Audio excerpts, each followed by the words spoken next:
Es decir, esto pasa en esta situación, o esto pasa porque es una ambulancia, o esto pasa ese niño que tiene ruido, que el tal ruido de la aspiradora y se pone que no puede más. Pues bueno, tiene que madurar esa otra área que le va a decir, no, es que eso es una aspiradora y no pasa nada. Eso son otras redes transversales. Entonces, quiero decir, es importante que entendamos que el cerebro se forma de una manera secuencial y ordenada. Por lo tanto, tenemos que de 0 a 2 años lo que se forma es la red sensorial y motora. ¿Qué quiere decir esto? Que en estos 0 a 2 años pueden suceder diferentes cosas, o hay diferentes factores que pueden afectar al resto del desarrollo cerebral, y a la hora de hacer una historia clínica hay que recogerlo. ¿Qué puede pasar de 0 a 2 años? Pues problemas motores. Cualquier problema motor que tiene el niño va a afectar o puede afectar al desarrollo del siguiente escalón, que es cuando se forma la percepción. O estos niños que te dicen, no, pues era un poco flojo, de hecho nos decían que si tenía una hipotonía, ¿no? Incluso tratamientos con corticoides, pues niños que han tenido muchas infecciones y han necesitado frecuentemente de corticoides. Los corticoides retrasan un poco el desarrollo madurativo, o bien incluso sorderas, otitis.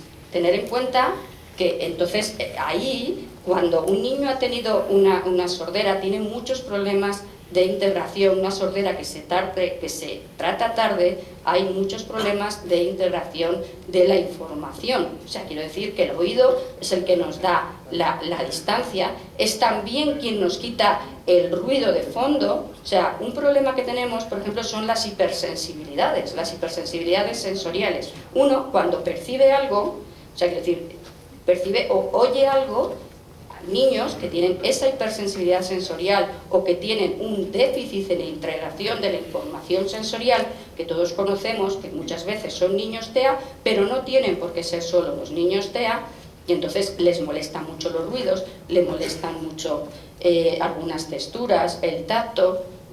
Eso efectivamente va a generar problemas, y problemas de interferencia, y son niños que obviamente se van a distraer mucho más.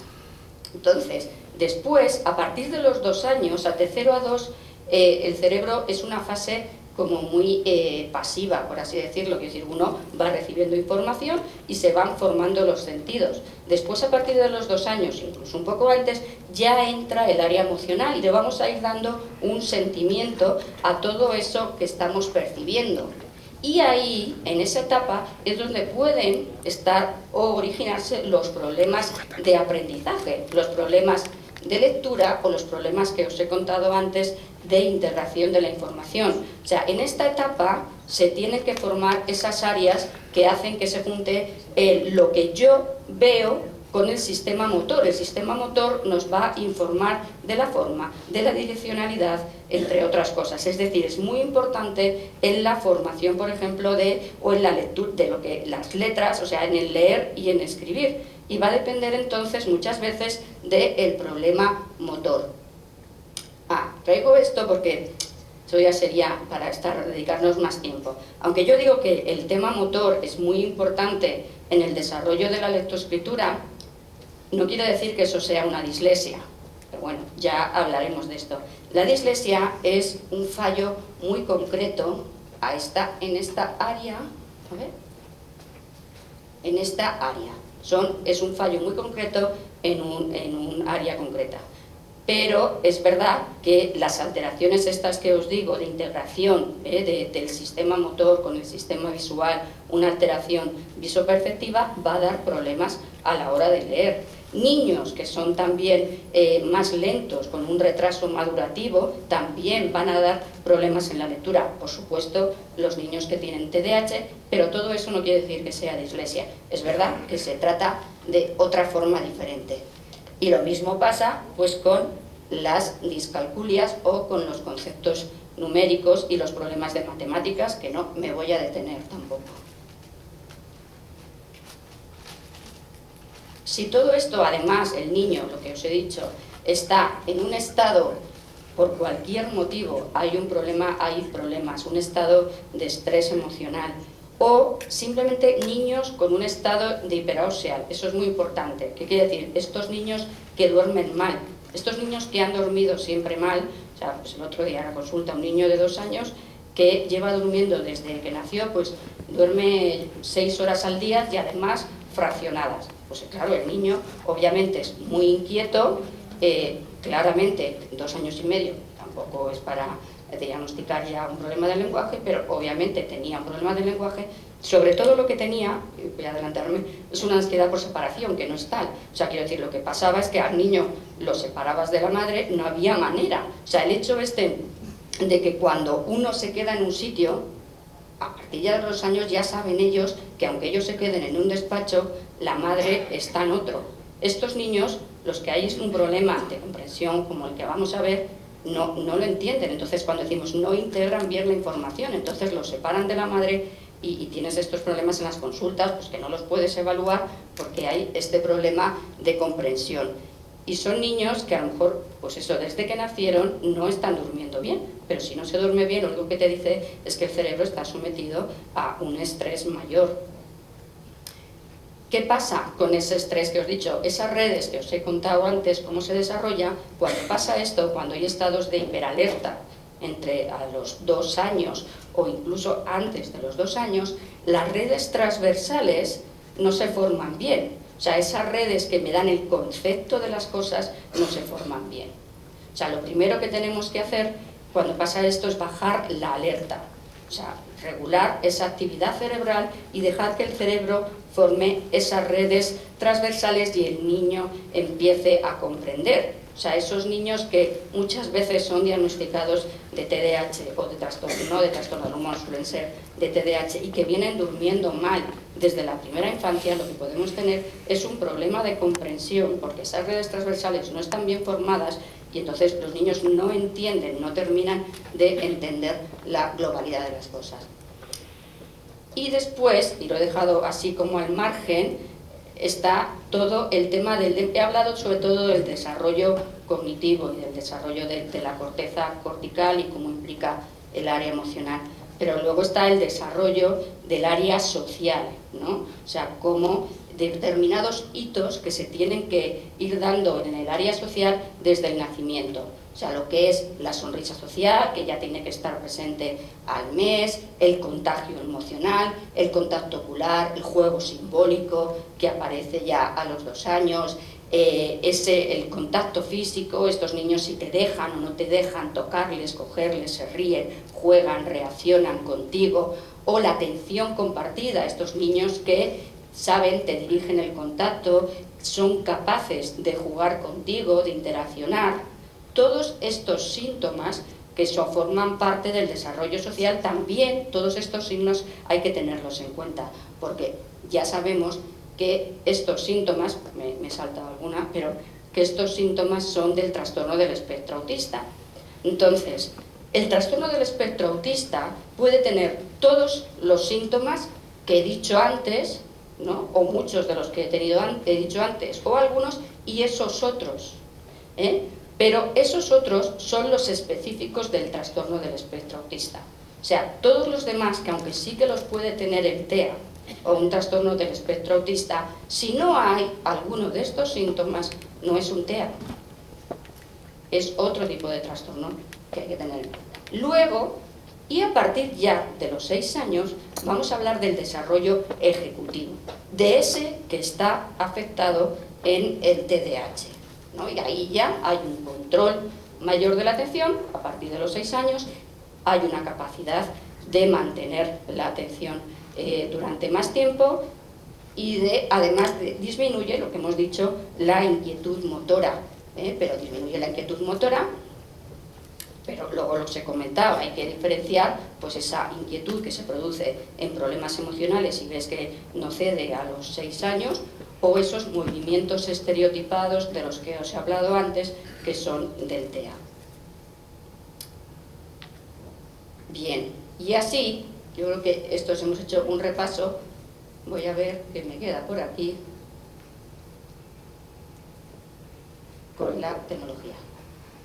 O sea, lo que os vengo a decir, por eso es que cuando tengamos, o sea, quiero decir, un niño a partir de los 6 años, es decir, ¿puede tener un TDAH? Sí, puede tenerlo antes también, pero cuando vemos un niño, lo que tenemos que hacer es ver cuáles de esos ítems, o si hay alguno de estos problemas, porque de estos problemas va a depender la maduración esa cerebral, de la corteza cerebral, donde radica el TDAH. Entonces tenemos que intentar tratar los primeros, porque la maduración cerebral es de una forma secuencial y ordenada. Entonces el médico lo que tiene que hacer es tratar de ayudar al cerebro a que madure de esa manera fisiológica. Es decir, si yo me encuentro un TDAH, pero hemos tenido, es que ya con esto de la tecnología, es decir, pues ha tenido un problema motor, ha tenido un problema de estrés, es un niño que ha dormido mal.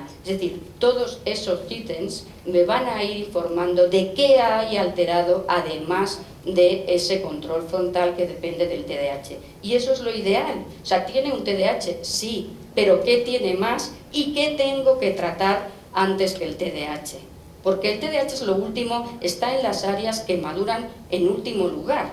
Entonces, lo ideal y lo que debemos hacer es procurar seguir al cerebro y seguir el orden del cerebro. Es decir, si yo tengo un TDAH, pero es un TDAH que no comprende bien, vamos a ver dónde está. Porque un TDAH no tiene por qué no comprender bien, no tiene por qué tener un trastorno del lenguaje, no tiene por qué tener problemas del aprendizaje. ¡Cuidado! O sea, todos, y yo lo entiendo, queremos tener mejor un hijo con TDAH muchas veces que otros problemas. Porque el TDAH tenemos la suerte de que hay medicación hoy en día y responde muy bien, ¿eh? Pero el problema y lo que nos da un mal pronóstico es todo hecho. Entonces muchas veces se dice TDAH, se pone tratamiento y no va bien porque hay cualquiera de estos problemas. Entonces muchas veces me dicen, ¿pero tiene TDAH? ¿No tiene TDAH? Bueno, mire, tiene síntomas de TDAH, pero lo que tiene es esto. Entonces cuando yo trate esto, veremos lo que queda del TDAH, que está en último lugar. Y estos son casos que algunos, para que os hicierais un poco una idea de lo que os estoy diciendo, por ejemplo, no sé si deciros, o sea, niños, el niño de 2 años a ver, contacto tal, este es el que os he explicado, por ejemplo, el niño que os he contado, que lleva de 2 años y medio, pues que efectivamente te pueden decir que es TEA, pero no lo es, porque tú ves que él te mira, te sonríe, aunque no te entiende. Es decir, tiene algo que dices, no es TEA, y es un niño que lleva durmiendo mal, siempre. A este niño lo que pasa es que no comprende, no ha desarrollado esas redes transversales que estamos diciendo por esa hiperalerta y no entiende. Hay que tratar. Ya no tenemos el gran problema, que nos encontramos nosotros, los padres y todo el mundo, porque ¿cómo tratas a un niño de 2 años? Bueno, pues o lo dejamos así, o lo tratamos. Si lo dejas así, no vamos a hacer el cambio. O sea, quiero decir, el camino de desarrollo que va a seguir va a ser otro. Porque esas redes transversales se formarán en otro momento y de otra manera, porque no se han formado antes. Entonces, por ejemplo, bueno, pues se le puso un poquito de Abilify, él empezó a dormir mejor, no recuerdo si Abilify o Risperdal, pues un poquito de antipsicótico, que lo que haces es regular la actividad cerebral, empieza a dormir, el chico empieza a entender. La próxima vez que viene a la consulta, ya te entiende las órdenes sencillas. Y además hace la explosión del lenguaje, obviamente. En cuanto empieza a dormir, bajamos la alerta, el chico ya vuelve. Luego además sigue siendo un niño muy inquieto, entonces tengo que añadir otro tipo de medicación, un poquito más de sal para eso, de otro tipo, para la inquietud, y ya está, y vamos siguiendo el desarrollo. Este es otro también de 2 años y medio, por ejemplo. Este era un chico que sí que el contacto era TEA, o sea, bueno, no tanto el contacto, es decir, no te obedecía, no te entendía bien las órdenes, pero no dormía mal, o sea, eran los síntomas, obviamente, todos estos tienen síntomas de TDAH, eso siempre va ahí, ¿no? Pasados 2 años, y entonces tú ves que el niño no te entendía las órdenes, no te seguía, tenía ya casi 3 años y había un retraso en el lenguaje, y luego tiene todos los síntomas de TDAH. Lo mismo. O sea, vemos que no es TEA, y vemos que no es TEA es una cuestión ya muy clínica.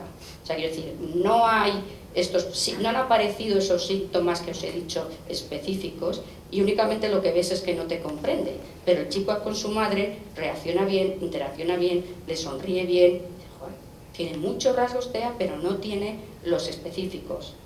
Lo mismo, regulamos actividad cerebral, el niño duerme mejor y empieza a comprender. O sea, desaparece lo que nos podía quedar más específico del TEA. ¿Qué nos queda ahora? Un problema en el lenguaje, en la expresión del lenguaje. Por ejemplo, estamos pendientes pues, de hacer un electroencefalograma, porque eso sí, puede pasar que tú veas a un niño y entonces te das cuenta que el tema del desarrollo, todos los ítems del desarrollo lo ha hecho bien. ¿Sí? Pero hay un problema de comprensión. Cuidado, porque entonces, niña, lo tendré por ahí, ya no voy a pasar esto, sino que según me vaya acordando. Entonces, por ejemplo, una niña de 7 años, ¿la ves? Bueno, tiene clínica, pues más bien de estos niños un poco desafiantes, ¿no? Que de vez en cuando te dicen que no y es que no, y quien no lo saque, le haces una evaluación, la evaluación son síntomas de TDAH, pero ves que es una niña, no tiene clínica de ningún síndrome, ni ningún otro síntoma, ni de nada, ves que el razonamiento perceptivo es bueno, o sea, es decir, que hay que hay un razonamiento superior que lo ha hecho bien, sin embargo, muchas veces no te comprende el mensaje. O sea, es decir, lo que tenía que haber hecho a los 2 años, por darte un ejemplo, no lo tiene bien, pero tiene bien hecho lo que tenía que hacer a los 5 años. Cuando pasan esas cosas, que dices que son problemas específicos que no cuadran, ahí hay que sospechar de focalidad. O sea, hay que sospechar de focalidad de, por ejemplo, habrá un foco epiléptico que nos está impidiendo algo ahí, porque el tema del desarrollo madurativo ha ido bien. O sea, quiero decir, ha hecho lo de los 6 y no ha hecho lo de los 4. Así decirlo, cuidado. Pues, por ejemplo, pues a esta niña se le pidió efectivamente el electroencefalograma y vemos pues unas desconexiones. Son niños, aquí hay otro problema, muchas veces son niños que no tienen epilepsias, pero que tienen focos epilépticos subclínicos. Aquí tenemos otro tema, si tratar o no tratar, pues los neurólogos solo tratan cuando hay una clínica de una convulsión, pero en cambio, claro, cuando nosotros vemos que hay algo que no nos cuadra y que además haces un electro y coincide, pues bueno, pues hay que intentar tratar y hay que ver. O sea, por ejemplo, en el que os dije antes el otro niño, pues al final se puso de paquine y empezó a hablar. O sea, quiero decir, tener que tener cuidado porque hay muchos niños, o sea, quiero decir muchos, algunos, o sea, cuando hay un trastorno específico del lenguaje, es decir, hay TEAs o diagnosticados de TEA con trastorno específico del lenguaje, hay que tener cuidado que tampoco tengan epilepsias en el lóbulo temporal. Claro, estamos hablando de epilepsias para mí, o sea, para nosotros, no para el neurólogo, es decir, que hay una actividad epiléptica, ¿sabes?, que no te da una crisis convulsiva, pero sí que te está limitando el lenguaje. Pasa lo mismo con los síntomas de atención, o sea, quiero decir, muchas veces te llegan por inatención, y te das cuenta y estás haciendo la evaluación y ya el clínico dice, esto no es inatención, claro que se despista, pero es que se despista y no vuelve.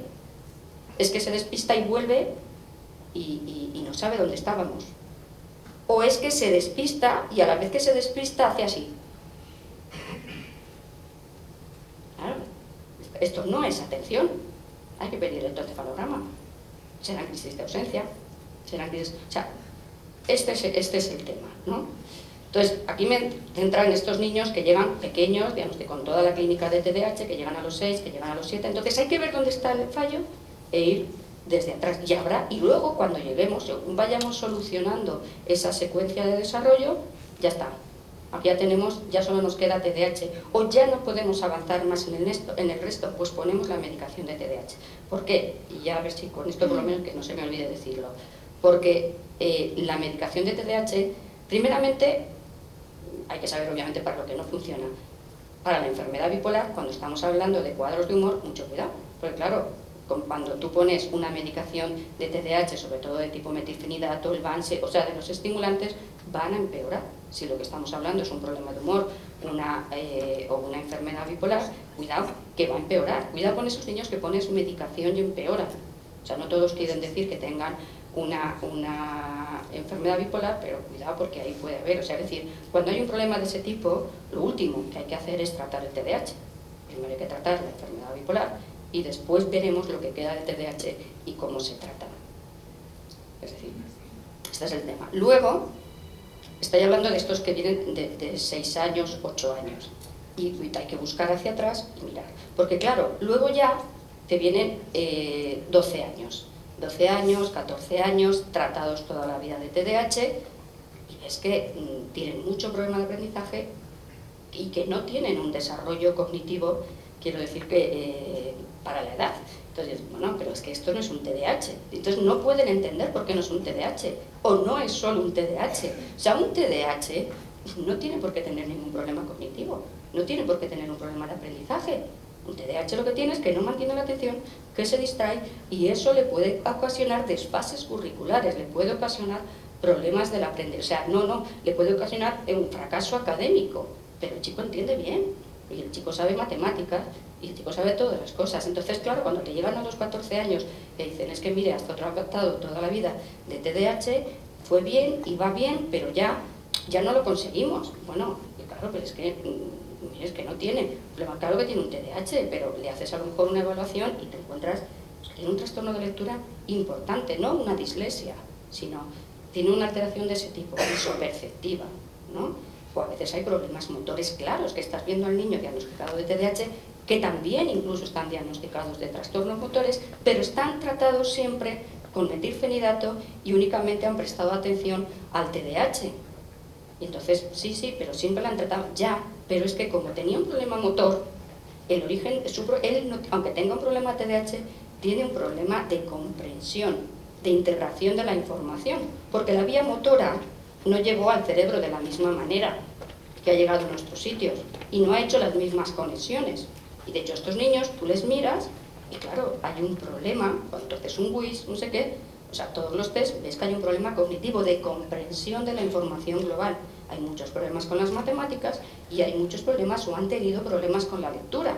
No, pero es que tiene un TDAH. Sí, puede tener un TDAH, pero lo que ha marcado el pronóstico ha sido esto. Entonces, ¿qué pasa? Cuando llegan de más mayores hay que valorar, eso es lo que quiero decir, porque antes de los 12 años, sobre todo antes de los 8 años, el cerebro es muy plástico, ¿no? Y entonces ahí tú puedes ir hacia atrás e intentar hacer todos esos cambios de forma secuencial y lo último, tratar el TDAH. Cuando son mayores de 12 años ya la plasticidad no es la misma, entonces tú a lo mejor intentas remediar el problema original y no puedes, tienes que contar con eso. Y entonces ahí, pues a lo mejor tienes que decir, tiene esto, también tiene este problema de aprendizaje, pero dices, bueno, pero voy a poner, a lo mejor solo voy a tratar el TDAH, porque no voy a poder hacer mucho, quiero decir, tratando el otro problema motor o el otro problema perceptivo, por ejemplo, que siempre se puede hacer. O sea que todo luego ya no es lo mismo, hay que contar con la plasticidad cerebral antes y después de los 12 años. Y me iba a decir algo más y ya mira, así que me ha ido sobre el tratamiento del metil. Y luego el tema del metilfenidato, únicamente el metilfenidato o el tema de la medicación. O sea, cuando estamos en un problema del desarrollo, tener cuidado. O sea, a la hora de tú tratas TDAH y sí, lo focalizas, pero tener cuidado porque a lo mejor lo focalizas y mantienes la atención, pero ¿cómo se desarrolla en el resto de áreas? Claro, porque luego a veces hay que tratar la atención, aunque tengas un problema y hay que tratar la medicación con estimulantes, aunque tengas un problema de lo que os he dicho antes, un problema del un desarrollo, un problema asociativo, pero hay que tratar, tratar de hacerlo con dosis bajas del metilfenidato de estimulante, porque claro, cuando tú pones dosis de TDAH, lo que hace es que eso, tú lo que haces, yo suelo decir, esto es como ponerle a una botella, le pones el tapón, muy bien, pero la botella sigue estando mal, ¿no? Y lo metes a presión. Entonces, esos niños lo que suelen hacerse es más rígidos, porque entonces tú lo que estás haciendo es, cuando todavía no asocias bien, estás tratando atención. Entonces lo que haces es focalizarlos, con lo cual los haces más rígidos y con el tiempo lo que hacen es que te comprendan peor y además a veces son más obstinados con más problemas de conducta. Entonces, bueno, pues todo ese manejo hay que hacerlo. Sea un TDAH, tenemos la suerte simple que en el 80-90% de la medicación va bien y responde bien. O sea, la cuestión hoy en día es ver qué es lo que se acompaña, qué más hay y qué podemos hacer. Y ya me preguntáis lo que queráis, porque además yo ya entre la tecnología y demás me he perdido y no sé ni dónde quedaron las diapositivas.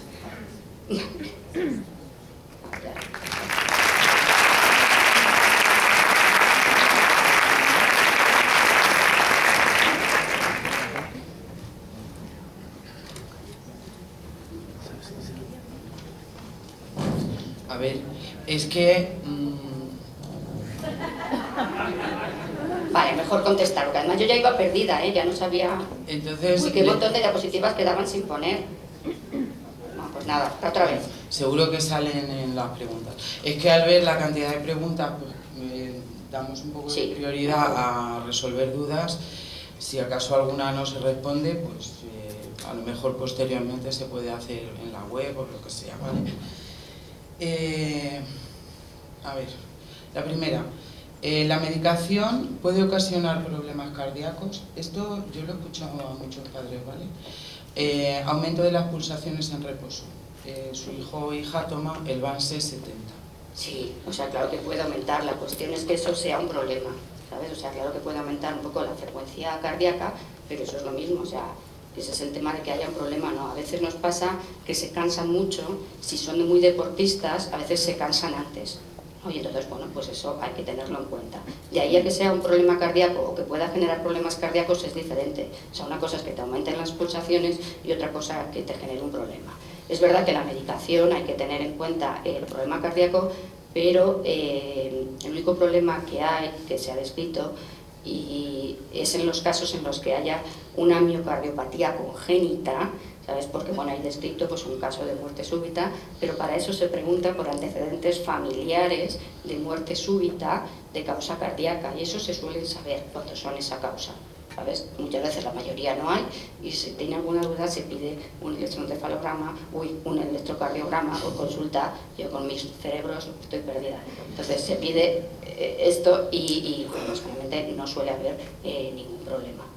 Vale. Mira, este niño está diagnosticado de TDAH desde hace un año, pero también con una APC debido a un ictus perinatal, con multiquistes en el cerebro y mucha actividad cerebral en el sueño y una hemiparesia izquierda. Entonces, la pregunta es si se puede medicar para TDAH. Se puede, pero no se debe. No sé si esto queda, quiero decir, o sea, vamos a ver, lo que manda... Decimos, o sea, lo que el TDAH es lo último, que es decir, si yo tengo problemas previos, como es problemas motores, problemas de actividad cerebral, problemas de sueño, primero hay que solucionar eso. Claro que voy a tener un TDAH, pero esa no es la causa no está aquí, que es donde funciona la medicación para el TDAH. Y a lo mejor también está ahí y puede funcionar un poco, pero cuidado, no empeore el resto. O sea, hay que dar medicación ahí para el problema motor, si viene de una APC, o sea, de una parálisis cerebral, pues a veces... Bueno, eso ya cada uno, nosotros damos neuroprotectores, algo que pueda revitalizar el área cerebral y el área isquémica. Y luego hay que procurar la mejor calidad de sueño, o sea, el sueño va a ser el que nos va a permitir pues, procesos de memoria y lo que va a hacer reprogramar la función cerebral. Es muy importante dar la medicación necesaria para que el sueño esté bien. De eso depende también el desarrollo cerebral. Y luego, por otra parte, lo que se puede hacer para recuperar pues esa isquemia, pues está ahí, o sea, quiere decir ese ictus, ¿no? Pero ¿qué podemos hacer? Primeramente, dar lo necesario para que duerma bien. Si duerme bien ya tenemos mucho ganado en el funcionamiento cerebral. Pues ya, a ver. ¿Qué tratamiento sería el adecuado para el déficit en el control de respuestas emocionales en el DES? Es que se me ha olvidado muchas cosas. Tanto farmacológico como terapéutico. A ver, en el déficit de control de respuesta emocional, o sea, de hecho, se ha descrito como uno de los factores asociados al TDAH que hacen que el pronóstico sea peor en el TDAH, incluso peor que si hay una disfunción ejecutiva. Entonces, para este caso, lo que se suele tratar son con antipsicóticos, y no siempre responden bien, pero desde luego que es el tratamiento y responden mucho mejor. O sea, y después, por supuesto, hay que acompañarlo con las terapias de autorregulación emocional, en el